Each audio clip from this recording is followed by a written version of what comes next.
I spent the last 2 months using the base model, the cheapest version of the M2 Macbook Air as my daily computer, and in that time, how has it held up? Well, to be frank and honest, the M2 MacBook Air is an excellent laptop. Now, while I did not hate it over the last 2 months, I really enjoyed my experience. Now, you may wonder, what exactly has KJOS been doing for this past couple of months? Well, I have used it to edit videos, used it to write my scripts, articles while having a bunch of tabs open in Chrome. I've also had different video calls for work and school with the semester that just began, and it will be my daily computer till after I graduate. So I'm not just going to keep talking about benchmark scores and tech jargon and call it a day. No, I have used the of this thing, so let's start this off with the price and what you get for it. Like I said, this is the lowest and the cheapest model you get, and it costs $11.99 in US dollars. Now, it may be the cheapest, but in reality, there's nothing really cheap about it. For $11.99, you get the 8-core M2 processor, 8 gigs of unified memory, and 256 gigs of SSD. Now, if we want to start this off with things I didn't like, let's start this off with this. 256 gigs of storage for a computer in 2022 is ridiculous, especially from a product from Apple, especially a laptop that costs $11.99 USD. Having a 256 gigabyte storage means if you're using this for a Core 9 to 5 or if you're a creator, you will need to carry around an extra hard drive just to accommodate for that lack of space. Now, on a computer, you only get around 225 gig as opposed to 256 gig because the operating system takes about 25 to 20 gigs on its own.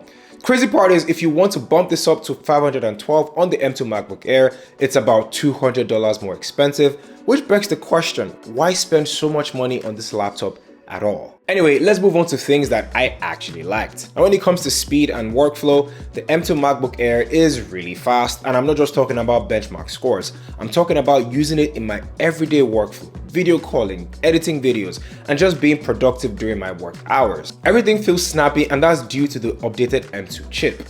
Compared to the M1 MacBook Air, it feels 2 times faster, and I'm not just talking about regular workflow, I'm talking about in creating videos. The M2 MacBook Air is really a content creation tool.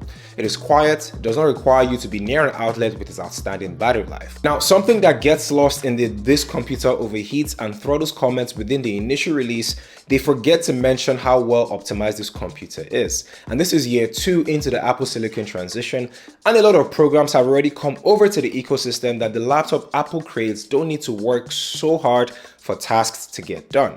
The processor is already powerful on its own, and I was really impressed by it. But this brings me to something I didn't like. Now, once I started opening many tabs and many apps at the same time, it began to get rough. Remember, it's only 8 gigs of memory that is in here, and a lot of websites now basically have programs that are active all the time and takes a lot of memory. So if you're buying the cheaper base model, you can't have a lot of tabs open in the background like more expensive laptops in the Apple lineup. We all just have to come together and accept that 512 gigabytes of storage with 16 gigs of memory is more ideal in 2022 and going forward. Now, if by any chance your MacBook begins to run slow or is a bit laggy, today's sponsor, Clean My Mac X, can help with optimizing your laptop to run faster. It is the best MacBook cleaning app that I have used in a while, and the best part is it optimizes your laptop to run more efficiently.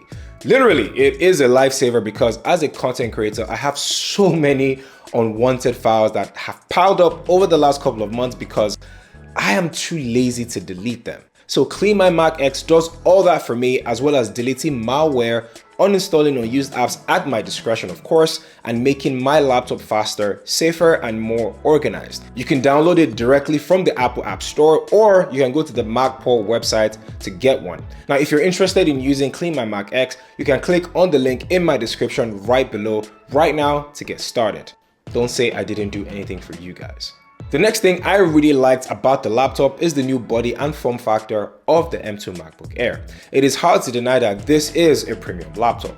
It looks great to use, feels great to use, and if you're the kind of person that moves around with it, like going to coffee shops, traveling and whatnot, it fits into any space really. It's something a lot of people don't think about when shopping for a new laptop. Basically, how well can this fit into my daily space? I think the physical design is pretty good, but even with that, I have 2 quote-unquote issues with it.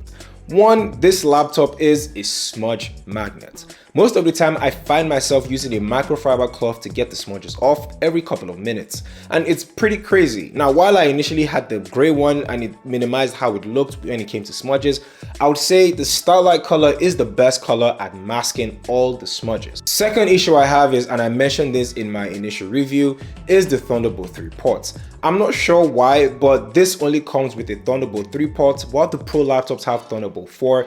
This basically means the M2 MacBook Air will only export to a single display. While this may not be an issue to some people, if you work from home, if you're managing any project at all, or you work in tech, or you just multitask a lot of the time, this will hinder your productivity a whole lot. Now, you may say Apple does not market the M2 MacBook Air as a Pro laptop, but come on, man. Like, there are laptops out there that are half the price of the M2 and provide this feature. But you're going to tell me that an M2 MacBook Air that finds it hard to throttle or overheats can support a dual screen? That is some bullshit. And you know what? That is a deciding factor. If you're looking for a laptop that can give you a dual screen feature, then you may want to consider something else. On to more things I liked about the M2 MacBook Air is the keyboard. While that may seem trivial to some people, to me, the keyboard is one of the most imperative features when choosing a laptop, especially as a content creator and an MBA student. And the keyboard is pretty good. It adds to the awesome keyboard of the M1 MacBook Air, and I also like they increase the size of each key, making sure that you hit your intended key. I have written a few scripts with this and also on my iMac, and I would say I sort of prefer using my M2 laptop to write my scripts because it's very easy to get into a typing rhythm, and once you start, that is the most important function. And if I'm being honest, my Mac is pretty nice. It's not bad, but I don't really get into that rhythm as I do on my M2 MacBook Air. The display is probably the best upgrade from the M1. It's not exactly the biggest upgrade, but it's still noticeable. First of all, this allows for more screen real estate when using your laptop. The brightness also allows for better outdoors and indoor usage. Now, it may be little, but the extra brightness does go a very long way, especially during the day. Now, the notch is still there. Still very ugly, still very unnecessary in my opinion, but it does go unnoticed after a while. And with the notch houses the camera, it is an upgrade from the M1 and it's not so bad. It was bad on the M1 MacBook Air, so this is a nice addition to have and a nice upgrade. Now, the speakers are great. They are on par with the M1 MacBook Air, but I'm not really particular about speakers on a laptop, to be fair. So far, they're loud enough with enough bass. I am honestly good. And finally, we have the battery life, which I think has been great. This will easily get you through the day of work or multiple days if you aren't pushing the processor to the utmost limits. I also love the fact that you don't necessarily need to be plugged to a wall to get the full power out of your laptop. All that power and usability matched with an 18-hour battery is what makes the M1 and the M2 one of the best laptops out there. The fact that I can go all day without thinking about my battery life is amazing. Now, the biggest and most glaring issue with the M2 MacBook Air is where it's placed within the other laptops. It is in a weird position because when you start upgrading the specs to cater to your needs, you're entering the territory of objectively better laptops like the 14-inch MacBook Pro. And that is as a good deal for power users as the M1 MacBook Air is for regular folks. If you're looking for power, then you should definitely get the 14-inch MacBook Pro. But if you want something less or you want to spend less, you should get the M1 MacBook Air. It is very hard to recommend the M2 MacBook Air, especially when there's better value laptops that are out there. Thank you guys for watching, and if you love this video, make sure you click down below on the like button and consider subscribing to the channel, as this helps me go a long way. My name is KJ Airwise, and I will catch you guys in the next one where I talk all things tech.